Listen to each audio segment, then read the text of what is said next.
Hey people, D-Man here. Today I'm reviewing The Witcher Season 2. I'm going to do spoiler-free than spoilers, but spoiler-free, it was pretty good. Now, it wasn't as good as the first season, I wouldn't say that much. It's been like almost a year since it came out, so it's been pretty gosh darn long. In between that year, a movie came out, an animated movie came out for The Witcher. But other than that, we've had pretty much nothing until now. It's been a year, or maybe even over a year, or maybe a little bit less than a year, give or take. But this season was pretty good nonetheless. Not as good as the first season, as I already said, but pretty good nonetheless. It focused on our main characters, which is pretty good. It had a few different storylines, which is interesting.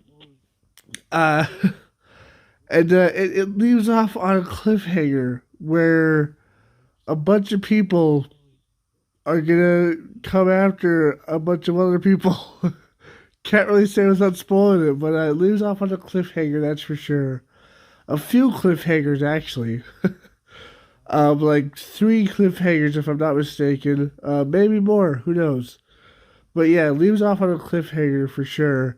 But very interesting. Not as good as the first one. There was a part in there that I felt was like kind of weird, but whatever, I guess. Um, but other than that, pretty good nonetheless. Anyways, let's get into spoilers. Just remind you to subscribe, hit that bell, like, comment, share this video, Twitter, Instagram, and TikTok down below. Okay, spoiler alert. So this leaves off where we have left off. Where Geralt and Ciri are going to a destination to protect Ciri, and they're going to the Witcher's stronghold to protect her. Eventually, they do get there, and Ciri does train a little bit to get better with the sword and stuff because she wants revenge. And Geralt tries to talk to her and says like we can't get revenge, blah blah blah. But she still wants revenge because she's angry, obviously. Um, we get caught up with Yennefer as well. She was knocked out in the forest last time she got caught, and in this time she was still caught. And we get to see her have a storyline where she's walking with her captures, obviously. They all get killed except for her and the other magic lady. And then the elves catch her because the elves are back.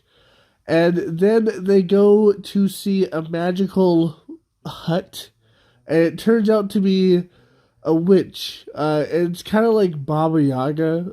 It's definitely a reference to Baba Yaga because it has like the house with the chicken legs. It's kind of weird. But yeah, it's definitely a reference to her. It's weird. And at the end, the elf, there's a magical elf that gets like this hint that go to go help the opposing war faction.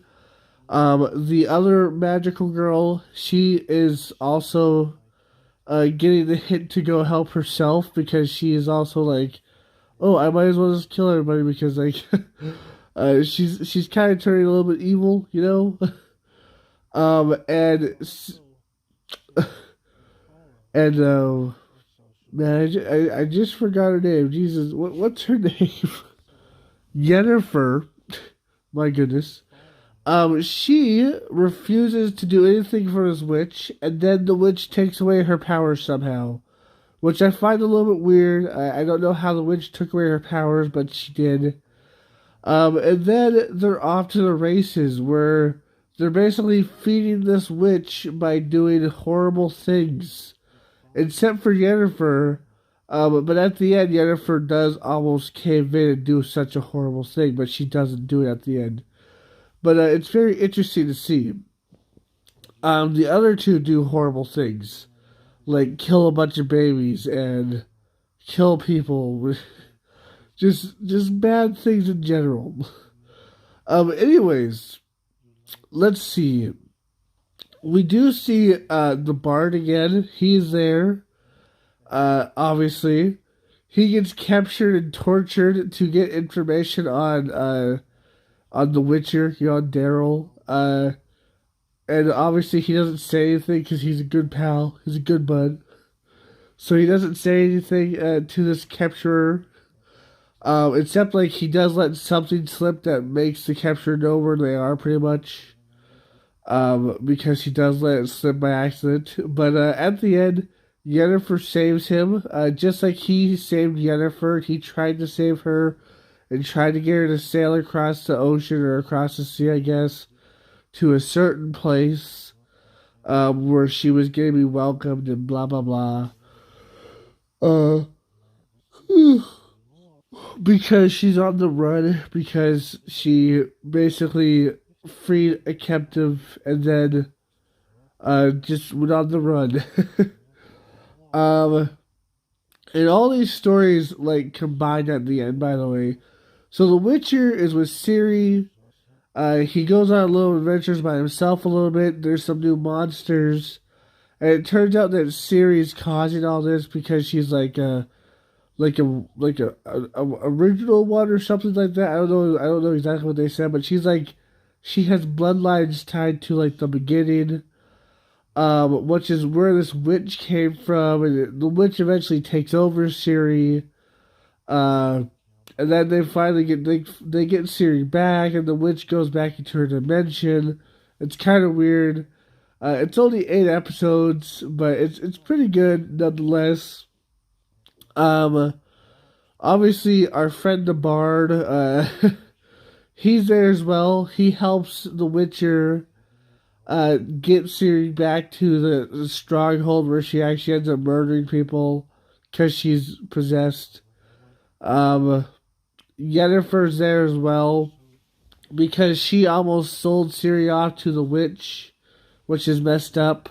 But at the end, she decided not to, and um, she decided not to sell him off to the witch, and basically, she decided to turn a new leaf and stuff like that. And at the end, she gets her magic back because the witch is gone into a different dimension, I guess. So that's a thing.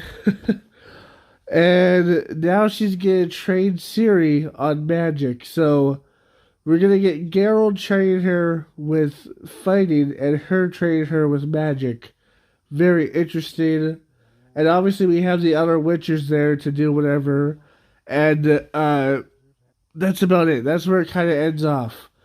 Except there are a few different plot or a few different like cliffhangers, I should say. Like I would say the elves killing all the human babies because their baby got assassinated. Kind of effed up. Kind of really, really, really effed up. Now I don't know if that's that's gonna lead to anything. It probably is. I don't know if you consider that a cliffhanger, but it's very interesting. There is a part where the Magic Council, a bunch of douchebags, basically put a hit out on Siri because she's better off to them dead because not as annoying dead as she is alive. So they put a hit on her, and other people are obviously still looking for her, including a big cliffhanger. Her father. Her father is the leader of the enemy that we fought in the last one, the enemy that you know that Yennefer fought against in the last one. He is the her father is the leader of that army, so it's very interesting. And we see him, so that's a big cliffhanger. And then another cliffhanger we have is we get the bard's benefactor because the bard was helping the elves in like the city, and his benefactor was this crazy guy that I feel like we got last time, but we didn't get much of. But he's basically this crazy guy, and he's basically just like, "Hey, get me that bard," so that bard's gonna be in trouble, and we get to see what happens with that too. It's gonna be very interesting.